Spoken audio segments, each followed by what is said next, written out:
Жагсаал цуглаан хийх эрхэл үндсэн хуулиар баталгаажсан Монголын бас ардчлалын гол эрхүүдийн нэг. За тэгээд энэ өнгөрсөн хугацаанд бол жагсаал цуглаан хийх эрхэд бол удаа дараалан бас халдсан үйл явдлууд нэлээд гарсан. Тэгээд сая одоо жишээлх юм бол энэ хуулийн төсөл яригадаад эхлэнгүүт л бас нэг нийслэлийн засаг даргын тамгын газрын нэг нөхөр нэг ийм ярилцлага өгсөн байгаа даа. Төв талбайд олон нийтийн арга хэмжээ зохион байгуулахаар төлөвлөсөн үед жагсаал цуглаан хийх хүсэлт ирэхэд хойшлуулдаг гэд. Зөвхөн захиргааны албаагч юм яриаг сууж ин л та. Тэгээд төв талбай гэдэг бол одоо Улаанбаатар хотын бас зохилох зүрх, яг нийгмийн амьдрал бүхэлдээ, хотын амьдрал бүхэлдээ энэ төв талбай дээр буцалж идэг.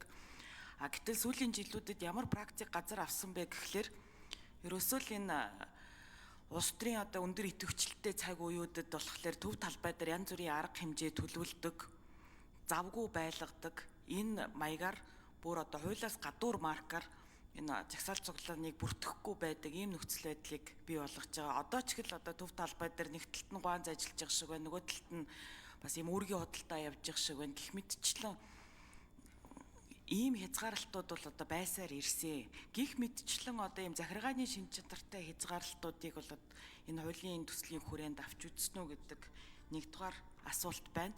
Хоёрдугаарт нь бол ер нь энэ жагсаал цуглаан хийх журмын тухай хууль гэж урд нь байсан. Тэр хуулийг бол бид бол дандаа л тэгж шүүмжилдэг байсан. Яахлаараа одоо жагсаал цуглаан хийх эрхийг журмалдаг юм бэ? Аль элдв янзын хязгаарлалт нэмэгдэх тусмаа илүү одоо хүний эрхийг хязгаарласан ийм хоригдсон.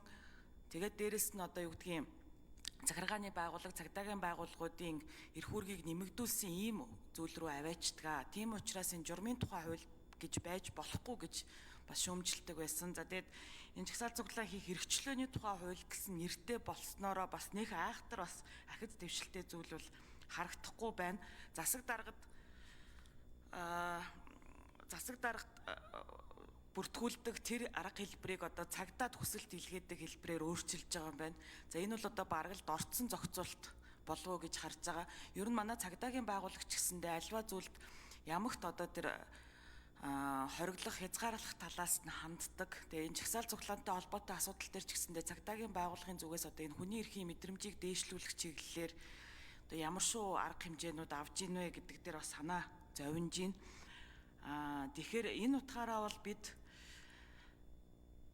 энэ хуулийг бол бас л их л нухацтай авч үзэхгүй бол эргээд энэ хүний эрх хэрэгчлөөг боомилсон тал руугаа явчихвэ гэсэн маш тийм том болгоомжл байна. Одоо тухайлах юм бол 2008 оны 7 дугаар сарын 1-ний одоо тэр эмгэнэлт үйл явдлууд бол бас Монголын нийгэмд маш тийм том хард хол бүлдээсэн шүү дээ. Тэгэл бараг бүтэн хэдэн үе залуусыг юм айц давтуулсан. Тэгээ сая сүүлийн жилүүдэд гарсан жагсаал цуглаан дээр болохоор булаадгалгийн эсвэл янз бүрээр одоо хорж цагдах зүйлүүд ч гэсэнтэй маш ихээр гарсан. Тэр болгон дээр бид нар ерөөсөө дүгнэлт хийгээгүй. Тэгээ ерөөсөө дүгнэлт хийхгүй байсаар явсаар тэгсэн хэрнээ ингээд хууль тогтоомжийг нь бол өөрчлөе гэд ингээд оруулаад ирж байгаамаа. Тэгэхээр өмнөх тэр зүйлүүд дээр одоо бас ямар тухайлсан дүгнэлтүүд хийсэн, ер нь ямар алдаа мадаг гарсан, хэдчнээ хүний эрх эрхчлөөнд халдсан гэх мэтчлэн зүйлүүд дээр бас нэг хариулт авмаар байна. Баярлалаа. За энэ удаа бас Алтан гэрэл сайд засгийн газраас бас энэ жагсаал цуглааны хуулийн шинжилсэн найруулгыг оруулж ирж байгаа. Энэ бол бас нэлээдгүй хугацааны дараа удаа дараа яригдаад бас хийгдэж чаддаггүй байсан ажлыг амжуулж ийн гэж харж байгаа. Тэгэхээр улсын хурл энэ дээр бол их тийм ажил хэрэгчээр хандаад энэ иргэдийн эрхийг хамгаалах чиглэл дээр бас дэмжиж ажиллах нь зүг байхаа гэж ингэж бас бодож байгаа. Тэгээ Алтан гэрэл сайдад асуултанд хариулъя. За ер нь одоо байгаа хууль нь ямар байна гэд нэг харчих хэрэгтэй юм шиг байна. Тэгээ дээрэс нь одоо энэ хуулийн төсөлтөйг холбогдуулаад бид нар нэг судалгаа бас эмхэтгээд ингээд өгж байгаа. Тэр дээр одоо энэ хэрэгжилтийн үнэлгээнд нь хийсэн тайлан бус газраас авсан саналууд байгаа. Тэгэх юм бол аль хэсгээрээ яаж сайжирсан харагдана. Жишээлх юм бол ямар нэг улс төрийн албан тушаалтан биш, засаг даргад өгдөг биш. Тэгээ тэрнийхээ хариу нь бүрдэхгүй бол бүрдэхгүй гэлээ гэдэг биш. Зүгээр л цагдаа руу мэдээлэл өгнө гэж байгаа шүү дээ. Энэ яхаараа дорцсон гэж үзэж байгааг би жишээлбэл Жаргалан гишүүний асуултыг ойлгохгүй байна. Урд нь зөвшөөрөл хүлээдэг байсан бол зүгээр бичиг аваачаад өгч 48 цагийн өмнө тэгээд Эн чинь өөрөө цагдаагийн байгууллага олон улсын жишгээр бид нар их олон улсын жишг дээрээс энийг харсан. Цагдаагийн байгууллага тухайн жагсаал цуглаантай холбоотой зүйлүүдийг энэ чинь жагсаал цуглааныг зохион байгуулж байгаа хүмүүс аюулгүй байдлыг хангах хэмжээг л авна. Зөвшөөрөхгүй ямар ч ойлголт байхгүй. Аяндаа үүссэн жагсаал дээр бол ямар ч тухайн цаг үеийн нөхцөлтэйгээр энэ зөвшөөрлгүй шууд ирээл цугларчих гэж. Тэгэхээр энэ бол бид нар бол их хамгийн дэвшилттэй хамгийн сайжирсан зохицуулт гэж үзээд байгаа. Тэгээд бид нар дүгнэлт хийхгүй биш харин дүгнэлт хийгээд энэ удаагийн хуулийн төсөл боловсруулах гэж байна. Одоо таны саяны тэр дурдж байгаа 7 сарын 1-ний асуудал, өнгөрсөн жилүүд болсон жагсаалын асуудал. За тэгээд энэ асуудлууд зохицуултгүй байх тусам заримдаа хүний эрхийг хязгаарлах хүчин зүйл болоод байгаа. Цагдаагийн байгууллага тэнд очиод хуулиараа үүрэгтэй, бүртгэлгүй бол тараа гэдэг үүрэгтэй. Жагсаал цуглааныг одоо мөнгөөр татсан бол зөрчлүүд гарсан бол арга хэмжээ авгээд цагдаагийн байгууллагад үүрэг хүлээлгчдэг. Цагдаагийн байгууллага хуулиа мөрдөх үүрэгтэй. Цагдаагийн байгууллага тэнд оролцох зохион байгуулагчдын бүгдийн аюулгүй байдлыг хангах үүрэгтэй.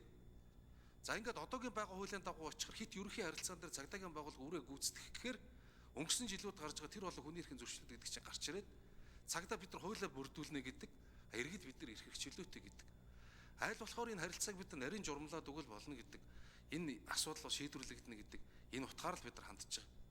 Ер нь энэ харилцаа детальчилж сайн заагдах тусмаа нэг ялангуяа хууль сахиулагч цагдаагийн байгууллагыг гүйцэтгэж байгаа үүрэг нь тодорхой болох тусмаа иргэд цагдаа нарын хооронд харилцан үйл ойлголцол үүсгэх нь багасна.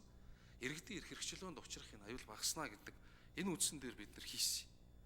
За тэгээ одоо энэ жагсаал цуглааныг энэ байршилтай холбоотой зүйлүүдийг ярьж байгаа. Энэ байршилтай холбоотой чинь Сүхбаатарын талбай дээр одоо бол Сүхбаатар дүүргийн энэ асуудлыг л харж байгаа байхгүй. Тэгээ нийслэлийн засаг даргаыг харж байгаа. Тэгээ энэ чинь одоо ёстой тэр нэг хоолой ажилуулна, юугаа ажилуулна яасан бол өгөхгүйгээр шалтгаан тэр ажил болж байгаа. Энэ асуудал цагдаагийн байгууллагад очих юм бол тэр талбай дээр нь хоол зарж гэнэ үү, ном зарж гэнэ үү цагдаагийн байгууллагад хамаагүй шүү дээ. Өөрөөр хэлбэл зөвшөөрдөг субъект биш учраас энэ дунд хүмүүс жагсах юм байна гэж цагдаагийн байгууллага бэлтгэлээ хийгээд эхэлнэ.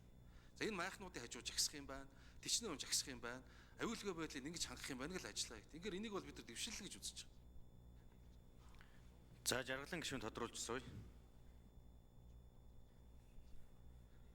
Наад дээр чи бас яг эсрэг аргумент хэлж болжлаа юм л да. Ягаад вэ гэхээр одоо засаг даргад хүсэлт өгнө гэдэг нь бол өөрийнхөө сонгосон одоо тэр улс төрийн албан тушаалтанд хүсэлт өгнө гэдэг нь бол одоо ийм иргэний журмаар явж байгаа харилцаа.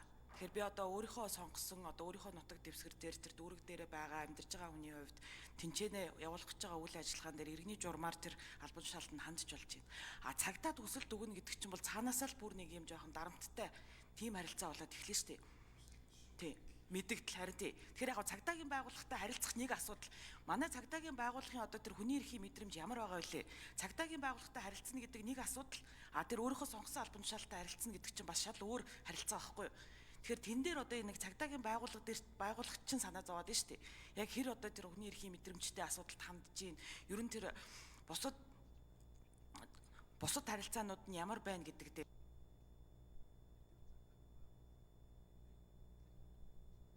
За ажлын хэсгийн 9 дугаар микрофон.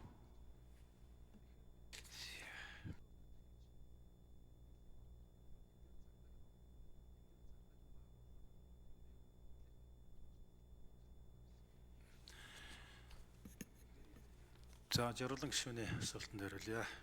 Цагдаагийн ерөнхий газрын нийтийн хэв журам бол олон нийтийн аюулгүй хангах албаны дор хөрөндөө хогсох илтгэж байна. За ер нь Монгол улсын хэмжээнд сүүлийн 5 жилийн хугацаанд бол 1200 орчим жагсаал цуглаан болсон ийм дүмэдтэй байдаг. За энд нэг 16 орчим мянган хүн оролцсон. За ер нь энийг яг дотор нь ангилаад үзэх юм бол жагсаал нь бол нэг 188. За цуглаан 1012 гэдэг тоо гардаг. За ер нь цагдаагийн байгууллагын зүгээс нь цаашдаа энэ систем динамикийн аргачлалаар бол тооцоод үзэхээр 2025 онд нэг 250 орчим жагсаал цуглаан болно. За 26 онд 264, 28 онд 293 гэдэг ер нь улмал одоо энэ жагсаал цуглааны нөхцөлөөр хүндрэх жил ирэх тутам ингээд олон болох ийм юмнууд. За гүйцэж хариулъя. Тэгэхээр энэ хуулийн гарч байгаа гол бас одоо зохицуулт хийж байгаа санаанууд маань түрүүн сайд хэллээ.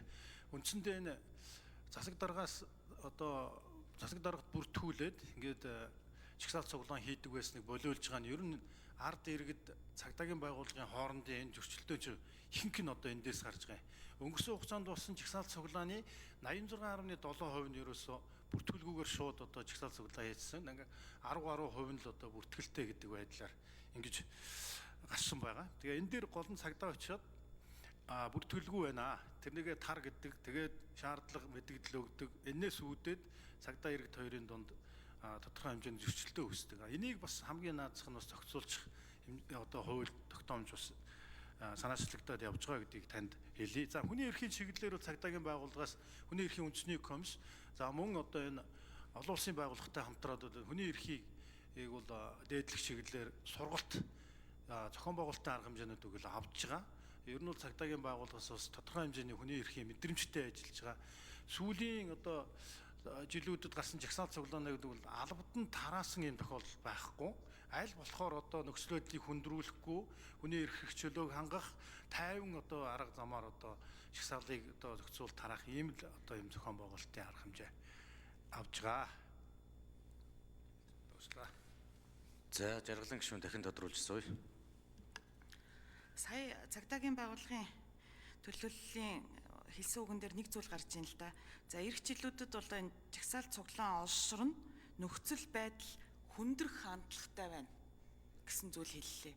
Тэгэхээр харин яг ийм хандлага байгаад байдаг учраас бас санаа зовноо л байгаа. Яад вэ гэхэлээ жагсаал цуглаан гэдэг чинь ардчилсан нийгэмд эрүүл зүйл шүү дээ.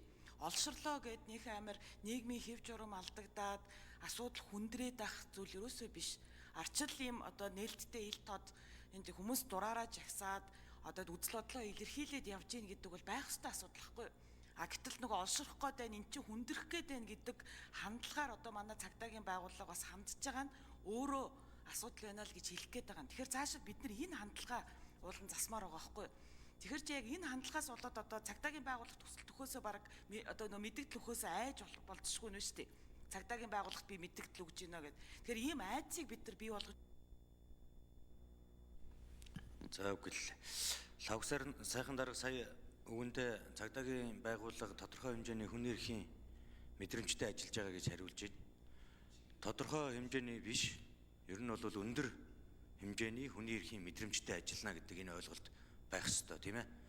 21-р зуунд одоо энэ улсын их хурлын зүгээс хүний эрхийг дээдлсэн хууль эрх зүйн орчныг бодиттой бий болгоё, хүн төвтэй, хөвөлтэй болъё, хүний эрхийг хангах, хамгаалах асуудал энэ тэргүүний асуудал байя гэдэг юм том зорилго тавьж ажиллаж байгаа. Тэгэхээр хууль сахиулах байгууллага ч гэсэн бас энэ дээр илүү тийм анхаарал хандуулж ажиллаж явах хэрэгтэй. Манай цагдаагийн байгууллагын хувьд ч гэсэн одоо цагдаагийн тангарагаас өсвөлээд олон зүйл дээр философийн хувьд жоохон өөрчлөлт хийх шаардлагатай гэж бас боддгийг. Мэдээж одоо тангараг өргөсөн хууль сахиулагч хүн одоо аюулгүй байдлыг хангахын төлөө, аюулгүй байдлыг сахиулахын төлөө ажилладаг. Тэгээ энэ тэргуунд бол хүний эрхийг хангахын төлөө гэдэг энэ ойлголт, энэ үзэл санааг бол бас энэ цагдаагийн тангараг баримталж ажиллах зарчим гэдэг олон зүйл дээр оруулж ирэх нь аяндаа энэ өөрчлөгдөж, шинжлэгдэж байгаа нийгэмд одоо хөл нийлж алхах тэр боломжийг бий болгоно гэдэг талаас харж тав хүмүүс маань бас шинжлэлийн үзэл санааг хэрэгжүүлээрэй гэж ингэж хүсэж байгаа. Ер нь жагсаал цуглаан зохион байгуулах хэрэгцээ шаардлага гэдэг бол ардчилсан нийгэмд иргэн бүртэл байх боломжтой зүйл, нээлттэй байх боломжтой зүйл тийм ээ. Харин тэр жагсаал цуглааныг улс төрийн өнцгөөс одоо өрөөсгөл хэлбэрээр дүгндэг энэ байдлыг бас бид одоо өөрсдөөсөө эхлүүлж засаж залруулах хэрэгтэй байна. Ялангуяа одоо жагсаал цуглаан аяндаа үүссэн тохиолдолд ямар учир шалтгаан нөхцөл байдлаас болж ард иргэд одоо жагсаж цуглаж өөрсдийнхөө үзэл бодлыг илэрхийлж гинэ вэ гэдэг дээр наривчилсан социологийн судалгааг одоо энэ дотор бас хийж тэр жагсаал цуглаанаас үүдсэн жагсаал цуглааныг бий болгож байгаа нөхцөл байдлыг засаж залруулж арилгахын төлөө төр ажилдаг байх тийм зарчим руу шилжих нь өөрөө бас хүний эрхийг дээдлэх, хангах чиглэлээр бол онцгой үүрэгтэй шүү. Тэгэхээр энэ төслийг бас хилцүүлгийн шатанд бас энэ зүйл дээр анхаарч ажиллаарай гэдгийг бас та хүнд хэлье. За ингээд улсын их хурлын гишүүд асуулт асууж хариулт авч дууслаа. За хуулийн төслүүдийн талаар